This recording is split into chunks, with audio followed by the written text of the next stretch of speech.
Good morning, everyone. Welcome back to Morning Markets on Friday, the 15th of May. Our final morning markets for the week. A couple of things from overnight, the past 24 hours, that I think are worth sharing. The first of which just builds on what we discussed yesterday and the ongoing pull and tug within markets around sentiment around COVID-19 and the reopening of economies. Clearly, yesterday we saw that impacting from Asia and then into both the UK and Europe, where the Euro Stoxx 50 and the UK both closed down between about 1.8 and 2.7% on the day. Interestingly, when we then turn to the US did open negatively, a situation exacerbated by the jobs report, and I'll come on and touch on that in a moment or two. But then the market did, during the course of the day, and the equity market I'm referring to, did turn around. And we saw the S&P close up 1.2% at the end of the day. I find that interesting for two reasons. One, the magnitude of the jobs report and the data there, which was negative, with a further 3 million people joining the claimant count, taking the total that have lost employment since the lockdown to approximately 36 million individuals. But the other thing I think just interesting to note yesterday in the US market was where that leadership and the turnaround came, and it came within both the financials and the energy sector, two sectors that have been very weak for a long period of time. I know it's only a day, but it's just an interesting observation and something that I'll continue to look at over the coming weeks and months to see how that evolves. Turning to the unemployment numbers, as I said, a further sort of about 2.93 million people, taking that total to 36 million since the end of March. A very significant change for the US economy. It's only a number of weeks ago that we were talking about record low unemployment and how things have changed so dramatically. I think it's also interesting just to contrast the approach in the US with that of the UK in particular, where we're all very much aware of the furloughing scheme and how that is maintaining employment, and I suppose the structure of the economic environment in the UK, so that when we emerge from lockdown it's still intact.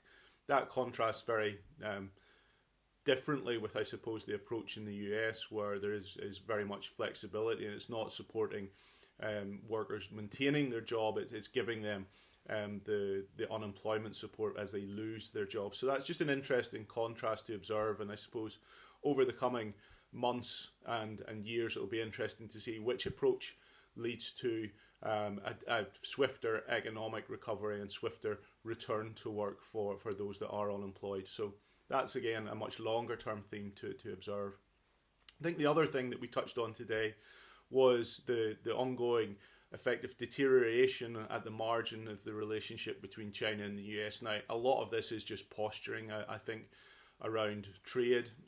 We only have to go back to the end of last year when we were discussing what will a trade agreement look like between the US and China. But I think it was very neatly summed up by President Trump when he said yesterday, "I don't want to speak to him."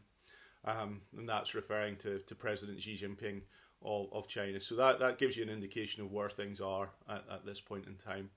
Keeping with China, as I touched on at the beginning of the week, we were going to see some economic data coming out of China for April, and that's come out overnight. And I think on the margin, we can see improvement in industrial production. So industrial production improved 3.9% year on year. More importantly was the improvement month on month of 2.3%.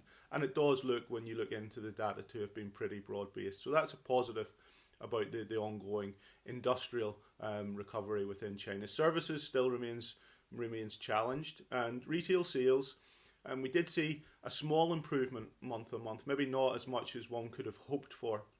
And so on a year-on-year basis, retail sales are still down about 7.3%.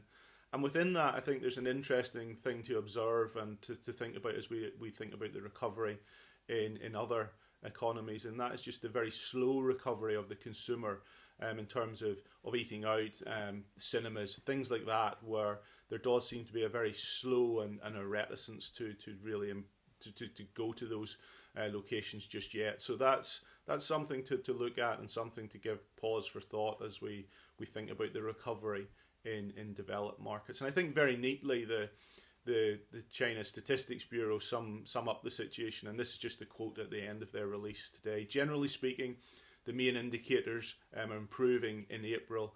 The national economy is gradually returning back to normal.